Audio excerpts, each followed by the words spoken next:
In today's episode, find out which of Peter Parker's love interests will finally come to an end.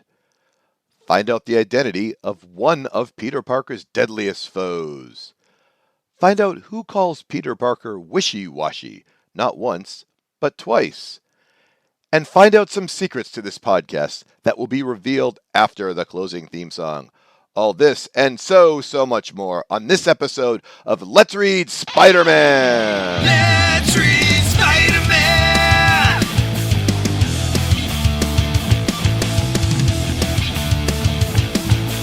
Let's read Spider-Man!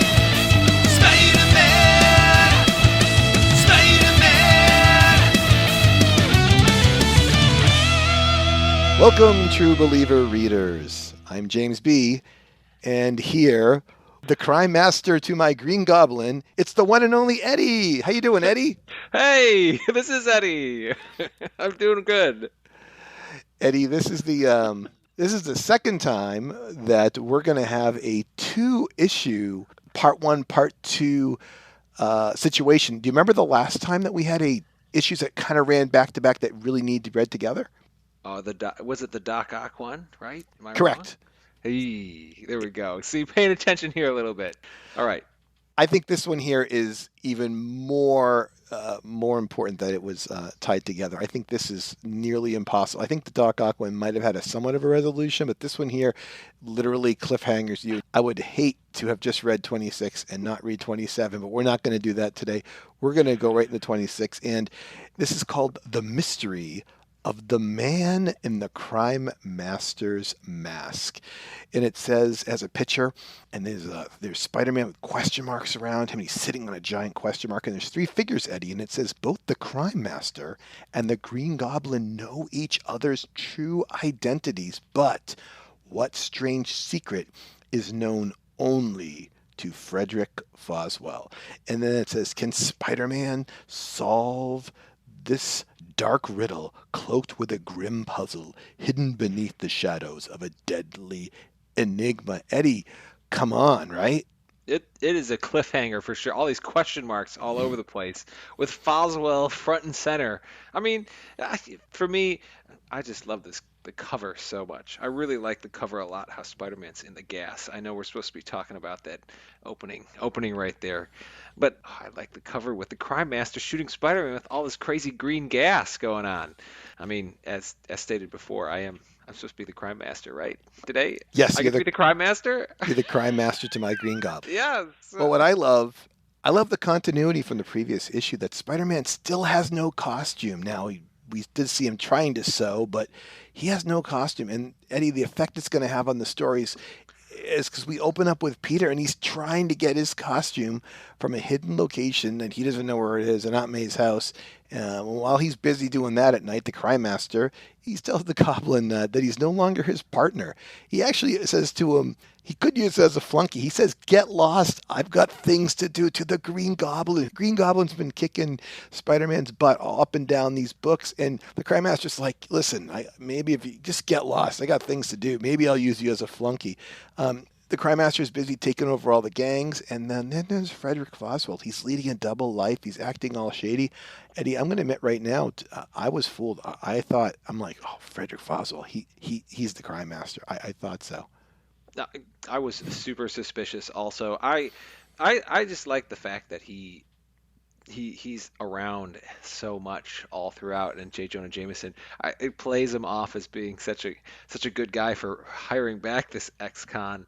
I gotta admit also, James B, you're right. I was fooled. I thought Frederick Foswell was going to be the part of some giant grand scheme all throughout this comic and deep into the future too. But he's gone straight. He doesn't want to go back to jail. Doesn't want to do it, James B. No, and even though the splash page said, like, what strange secret is known to him, I'm like, I know the secret. He's one of those 2 dudes, which makes no sense when you look at it now. But that's okay. So what happens here is, I was writing up the notes, and I didn't know what I wanted to do next because there's so many pages of so much cool stuff happening. And, I love the non-crime parts. Peter, he fights with Betty about Mary Jane Watson. Then J. Jonah Jameson comes and he kicks Peter out. And Peter puts a tracer on Foswell's hat. And then he fights with Flash, and he fights with a whole bunch of boys. And then the principal says, "You're fighting with all these boys." And Flash later comes out and says, "Yeah, he really wasn't his fault." And then J. Jonah Jameson tells the Midtown Business Club executives his reporters are keeping all the crime in the city under control. They know what's going on. They're keeping track of it. And then Peter goes and he buys a Spider-Man costume, which I wasn't sure how much I wanted to talk about the fact that they were selling Spider-Man costumes at all. But it's been a couple years now because I know he's going to be graduating soon. So it's been 2 years. I guess Spider Man's enough of a person that they would sell it. Eddie, there's a 4-page fight with the Crime Master. Peter attaches his mask better with his webs. The informant Patch calls the cops. And then there's another 4-page fight. And both times when he fights the Crime Master and then he fights the Goblin, the second one, he loses. He loses both fights. And then the issue ends. So all that I saw was Spider Man getting his butt kicked twice in this issue. What a terrible issue to get stuck with, Eddie. Do you have any thoughts? Oh my! I mean, as far as this fighting goes, the Crime Master is. It brought about to me like how many times does Spider-Man run into people with guns trying to shoot bullets at him? And I mean, it happens periodically, but like apparently like it's just not a big deal. Like he can just avoid like he gets shot at so many times by the Crime Master, who I assume is a pretty good shot since he's the Crime Master. But then at the end of the day, like gas really gets Spider-Man. Like this is not the first time he's been gassed. He's been gassed by several villains in the past, and like Craven the Hunter got him with his his potion, which weakened him also. It was interesting to just kind of see how much fighting occurred, and how much Peter Parker Spider-Man couldn't really handle the fighting that was going on too. My other one too, James B. The end of this issue is so dramatic. I'm not sure if you see the very last page. Did you see the very last page here, James B? Yes, I see the last. I am I looking at the mean, last page. Yes. the Goblin holding Spider-Man limp, and the Crime Master being like, "I'm the boss because we got Spider-Man here." It is like I out of all the comics we have read for Spider-Man so far, I would say this is like one of the most dramatic ones. Would you agree with that, James B? Is there an ending page you think is more dramatic? This is right up there. But I just want to correct you before the readers correct you or the listeners. Uh-oh.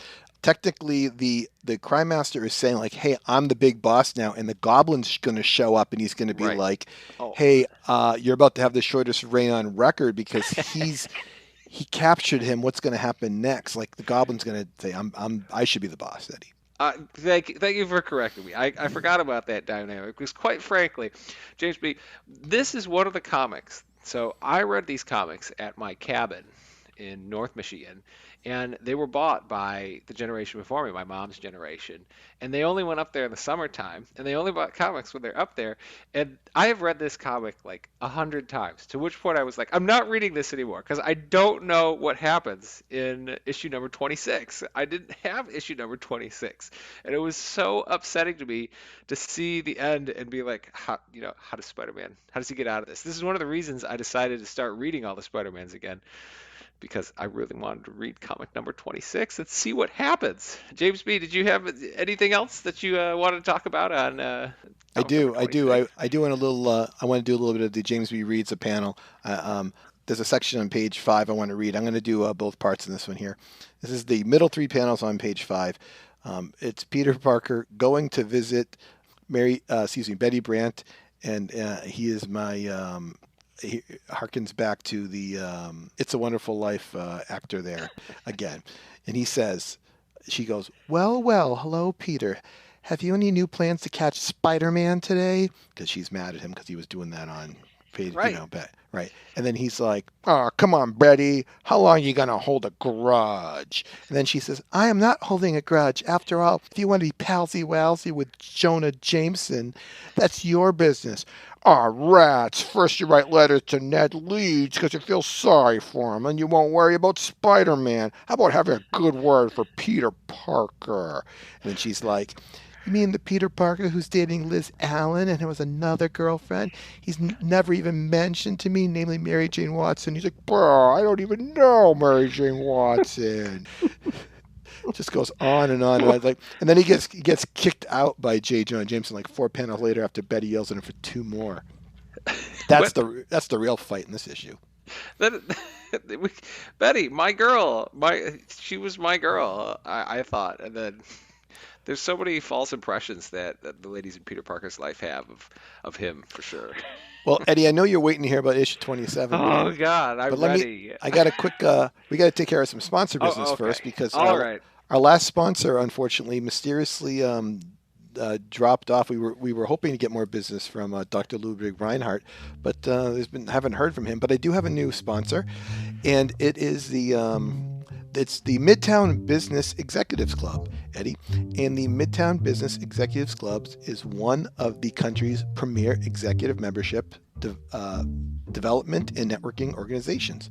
For more than 100 years, the club has served as a platform for senior leaders to build relationships, read newspapers, share ideas, smoke cigars, develop business opportunities, and badmouth Spider-Man while sitting in comfy chairs and giving ex-cons a second chance. If you would like to join up the Midtown Business Executives Club, you can find out some information by calling 555-924-3771, and you can check them out at executivesclub.org/membership. So Eddie, that's the Midtown Business Executive Club. If you any interest in joining Wait, that? wait. The Midtown Business Executive Club has to advertise on our podcast for members. I mean, I don't know, James. What are our numbers? Do we have some statistics of how many Midtown businessmen are listening to our podcast currently right now, or potential Midtown businessmen? Oh, I see. We have the Eddie back who likes to insult the sponsors. I didn't realize he was in this podcast. I thought he had left a few podcasts ago. No, I'm sorry. They are our sponsor. All right, all right. And if you know what, the Midtown businessmen are going to cut me off right now, and I once again will not know what happens in issue 27. So I will dutifully sit here for ready to move on, James B. When you are. I don't know if you recognize this, but in the last issue, there was a scene right before Peter comes in, and J. Jonah Jameson is talking to another person. It's back on, just in case you're going to follow along with this, back on page 3 of issue 25. It's right in the center of page 3, and J. Jonah Jameson says to this dude, don't worry about a thing. I'll take care of your ad personally, and I'll see you tonight at the club. And I'm thinking, ooh, what's this going to lead to? And it never amounts to a single thing. We never see this guy again. It's just Jay Jonah doing business. And I'm like, what is this all about? And then I realize, hey, you know what? This is the kind of good stuff that happens. Connections made at the executives club. And, I was glad that they reached out, and I thought, maybe we could get some business going with them and get things going. But, apparently some of us in the podcast, just don't feel the same way. And you were really nice to the sponsor last time, a sponsor who doesn't apparently even seem to exist anymore. I mean, I we have to take care of our mental illness. Now, the Midtown businessmen, I don't feel like they're going to be a club if they keep having people joining. Like, have too many people joining. All right. Well, I apologize, Midtown Businessman Club. They're gonna shut me down for sure wherever they can in the future. I mean, I know how J. Jonah Jameson operates. He's gonna run a smear campaign against this podcast and me in general. Perhaps like other listeners out there would like to also against a smear campaign. I am Issue the issue criminal underlord. 27 is awkwardly titled "Bring My Goblin to Me," a title I've never appreciated. As much as you did not have this copy, I actually had like the Marvel Tale 1970s reprint of this book for a while. But in this particular issue, it picks up literally right where we left off.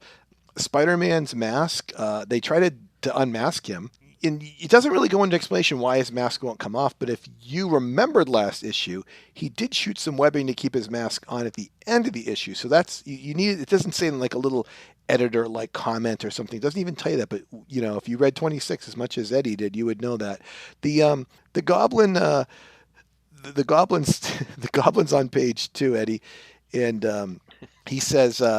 And the crime master's like, "Don't bet on it, Goblin. I'm not licked yet." And he's like, "Oh no." Tell him how wrong he is, my new underlings. And like he's like, hey, all you stooges, you underlings. And the guys are like, yeah, we're taking orders from the Goblin and no one else. Anyone who can capture Spider-Man can boss me around any day. And then the other guy's like, get lost, masked man. You're a has-been around here. Like this is the dude who was like blowing up cars and throwing bombs at people. Yeah. And then they're like, you're a has-been. Get lost. So, oh, sorry. Let me just before we just kind of wrap this part up here. Spider-Man, he fights while he's in the chains. Eddie, he's pushing people around. He's headbutting and kicking around. Like doesn't really matter. Patch is out there, and Patch makes a phone call, and he's like, "Hey, the last issue, he's like, hey, the cops get here." The cops show up, and it's like a free for all with bullets and fists flying everywhere, and things are going crazy, and Spider-Man and the Crime Master and the Goblin are there, and they're all shooting gas and bombs and lasers and bullets, and I don't know what the Goblin's shooting off his fingertips, and things are going all over the place. And then eventually, he's chasing people around, and somehow the Crime Master escapes, and he sets himself up outside of J. Jonah's window. He's looking through the window and he's like, "Hey, I'm going to shoot, Spider-Man or Foswell or J. Jonah, whoever he wants to shoot." But it's kind of unclear. But there's a gunshot, and apparently the cops shoot the Crime Master Eddie. And then at the top of page 13, I wonder if you could help me. There's a couple panels, and I'll read the cops. If you don't mind, can you read the Crime Master section for me? Sounds great. Okay, the cops say there's a couple unnamed cops here. Actually, I think it says I looked somewhere. Two of them have names, but it says. Looks like he's done for. He's sinking fast. He's the one we thought he was. And it's like, anything you want to tell us while you can? Shaking my hand. You bet there is. I'll have the last laugh yet. If I cash in, I'll take the Goblin with me. His real identity is. Boy, if I saw that happen in a mystery movie, I'd laugh at how corny it was. And yet, oh, yeah, rotten break for us. He's dead. Up. He never got the name out. Dun dun dun dun dun dun. This is a fantastic panel. I love that panel so much. Just in case you thought you were reading something other than a comic book, right? Yeah, I'm not even sure what to do here. I really appreciate like the self-deprecation of like, no, we're being silly. We're gonna be silly here too. It happens occasionally. Spider-Man goes back to the warehouse because there's not much else to do here. The kids have his camera. He gets his costume wet, so he has to shrink. So he changes back into his clothes. He's annoyed at J. Jonah Jameson, so Peter goes to the nosy picture editor of the Daily Globe, another character with an alliterative name. I believe it sounds like Pushy, but it's Barney Bushkin, and he says, "Hey, you want to do you want to buy my photos? Because I'm tired of dealing with J. Jonah Jameson." And the guy's like, sure. And he's like, where'd you get these photos from? How you doing this? What's all about you? What kind of deal? And he's like, okay. So he sells it to him once. He's like, yeah, I can't deal with this guy this guy's too nosy. And then the last couple pages wrap up the story, Eddie, with Peter being nice to May. He decides he's going to cut her a break. He goes, catches a movie with her so she can wear her hat that she got for her tea parties the other day. Foswell is revealed as Patch, which I mentioned earlier fooled me. And the Goblin is sitting there shaking his fist shaking his mask actually in the air. He rips up some paper first, and then he's just angry that he got fooled by Spider-Man. So, well, Eddie, you finally got to read it. How'd you feel about issue 27? I mean, I am so happy. I must say, it's just so happy overall. That being said, I could go for I don't know, a little more here and there. There's a lot of there's still a lot of mystery going on here too with who the crime master is. It's like a resolution to a really heavy ending from the previous issue, and yet we still don't know who the crime master is, and Foswell's still hanging about. So like cliffhangers in several directions too. With the Goblin also, the Goblin with his beautiful eyelashes, which apparently are part of the costume's mask there. My daughter has remarked on this on several occasions. So I feel much better at having read it for sure. Finally, that's for sure, James B. Eddie, I got to let you know, I feel like I hate always correcting you on the podcast, but on page 13, Eddie, they do give you who the crime master is. It's Nick Lucky Lewis. They Oh, Nick. Well, They, look at me going off for sure. On yeah. a, just another typical podcast for me. See, this is where our sponsors are going to come in and give me a hard time too. Nick Lucky Lewis. It's all good. It's all good. Oh, I meant to say who was the Green Goblin, not who the Crime Master is. Let's go on and just do the next issue, James B. What do you think? All right, I'll see if you can make it through an issue without screwing something up. Oh, I'm going to do it this time, I swear. All right, this issue 28, Eddie, is the Molten Man, and I don't have as much to say about this as I did in the other issues, but let me just give the readers and the listeners just a moment to know what's going on in the story. Eddie, the Peter Parker story side of it starts off with the principal telling Peter that Flash owned up to the fight. If you remember a couple issues ago, we said, hey, yeah, it was my fault. And Liz Allen, who is referred to as Liz Hilton, has something bothering her.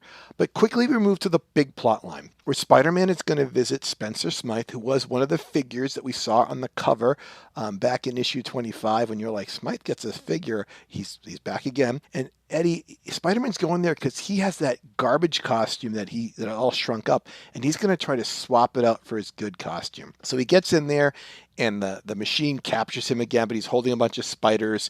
Cleverly, he kind of figured he might need to do that. Of course, I don't know why the machine is just on all the time, but regardless, he's there, and this guy Mark Raxton shows up. And for no apparent reason, he just gets in a fight with Smythe over some strange liquid. It spills all over him, kind of the way that Daredevil gets spilled liquid on him. And all of a sudden, this guy turns into the Molten Man, which looks like he's just made out of metal, but they don't want to call him like the Metal Man because that's a DC brand comic. And he's a super strong villain, Eddie, who will use his power for no good. And there's a 7-page fight where it looks like, dude, this guy cannot be stopped. Spider-Man can't do a thing against him. He's just jumping around. The guy's just punching everything in sight, and he can't even hurt him. The webbing doesn't even stick to him. But somehow Spider-Man kills the lights, sneaks up behind him, wraps the webbing around him, and then talks to him long enough so it hardens up. And this dude, who I thought was going to be this unstoppable guy, is just sitting on the floor, and the cops show up, and they scoop him away. The last couple pages, Eddie, it's a graduation. Yeah, Peter's done, and Miss Watson's there, and she refers to Mary Jane as her daughter, which I believe is another error because it's supposed to be her niece. And she also says that Mary Jane will be thrilled that Peter won the science scholarship. And this scholarship allows Peter to go to college. Flash wins the athletic scholarship, so they'll be together in school. And Liz comes up and she's super sad. It's not about her name being wrong and not being called Liz Allen instead of Liz Hilton, but she's mad and sad because she really liked Puny Parker all this time, but now she's given up on this and she will be moving on. So that's the quick summary of what I read, with so much of it being the fight in the middle. So Eddie, you probably read this recently too. What stood out to you about this issue? The big story for me is the graduating from high school. I mean, this is a big deal for Peter Parker and Flash Thompson. Like big moves in their lives, and their not superhero lives for Peter Parker, and going on to really stay in the kind of the same spot, a university not too far away from where their high school is. So they can stay together and keep doing things, Flash Thompson and Peter Parker. Liz Allen, it's okay. Peter Parker was too wishy-washy. You move on, Liz Allen. I'm going to go back to the other thing that I thought was interesting here. This is like the second or third time that the webbing just doesn't work, right? It didn't work on the robot. He couldn't get webbing on the robot when he was fighting the robot a couple of issues ago. And then James B. On was it page 14 and 15? Let's note Spider-Man fashions some rope, and it appears he hog ties the Molten Man. Now, where do you think Spider-Man could have learned how to do this, James B? I know he did not learn successful rope handling, and that would be from Montana, who has never successfully roped anything, if that's what you're trying to imply. It is very clearly the spirit of Montana lives on in Spider-Man through the hog tying of Molten Man. The only thing that could have made it better is if Spider-Man actually started talking in some kind of Western accent going on. So I did appreciate the homage to Montana there in the Molten Man and Spider-Man's fight. So If you that's about it for me for this issue, though. if you look on page 16 when this Molten Man's sitting on the floor, as far as I can tell, from one panel next to it, His arms are hooked together and his feet are hooked together, right? Right. He's able to like attack Spider-Man in all the previous panels where his arms and feet are together. They're not hooked to each other, are they? Well, he seems to indicate that the webbing has gotten harder or something. I don't really understand the resolution of the fight, too. I only understand that Spider-Man was thinking about Montana during this fight. I'm gonna give you one of those like not really a spoilery things. I avoid the ones that are gonna really bother you. This is not really that bad. All right, I'm I, ready. I'm pretty sure they bring the Molten Man back like years later. And when they bring him back, the person who went to like draw him, like the artist or the writer or whoever, I say to draw him, whoever was going to bring him back had to go reference this issue. And when they referenced it, they noticed that Liz Allen was, prominently in the issue.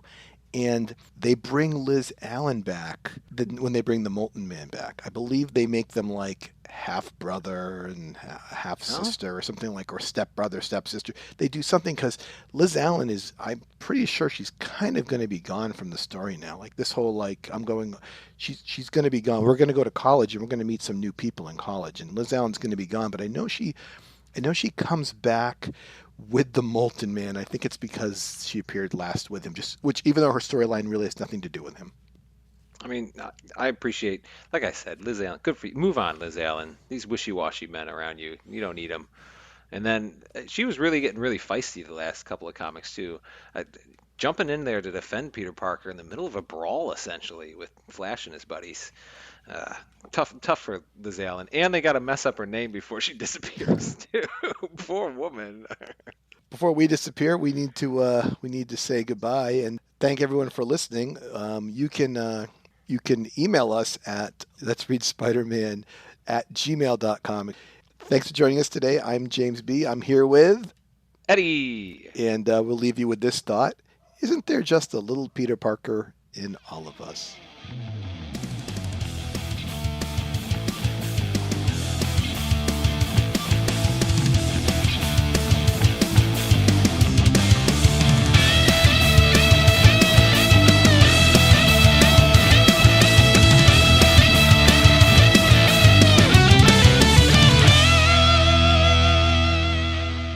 All right, that's just going to go while I'm talking. This is my thought. Like, hey, what if we wrap up 26 and 27? I know you didn't read 28 yet, you know what I'm saying, which is Oh, fine. I read 28. I just didn't take notes on it. You read 28? I did. I not. Yeah, I read Okay. it. All right, then we're going to keep going. Can you do Okay. it? All right. All right, switch to the thing. We're going to do I 28 meant right. I meant to say the Green Goblin. We didn't know who the Green Goblin was instead of the Crime Master. That was a dumb. Oh well. Well, you can actually say, you know what? You can Jeez. actually we could actually go right back to that moment Yeah. instead of closing, okay? Okay. We're going You want? we can clean that up. I can clean that up in post because I'm amazing at this. All right. So let me get my podcast notes ready for. This is all like going to be recorded and all edited and cut. This is a lot of editing for you, though. No, it's easy because I know when we end the story, I'm just going to chop it there, and then the next thing is after I do the Foswell thing, you can just say, "You're right, I'm dumb. I meant the Green Goblin." Okay, Wait. So wait. What are we starting? hold on. I'm trying to find the podcast notes. I actually have show notes on this episode. Did you see it? Oh yeah, I saw them. I didn't look at them yet, though. Okay, it's short. It's short. We're not doing the annual. We're just doing 28. Correct. Correct. We're just going to 28. We're going to stick it on here, then we can start with. Okay, I've just done the Foswell thing for you, and now you can come in and say, "Hey, I meant, you're right. You did. I just told you, Eddie. I corrected you. You know what I mean? Now you can say, sorry. Oh I yeah. meant. I was thinking of the Goblin, and then you can say, let's just do the next issue, and then I'll start. Okay. All right. Okay. And you can just go anytime now. Oh, I meant to say who was the Green Goblin, not who the Crime Master is. Let's go on and just do the next issue, James.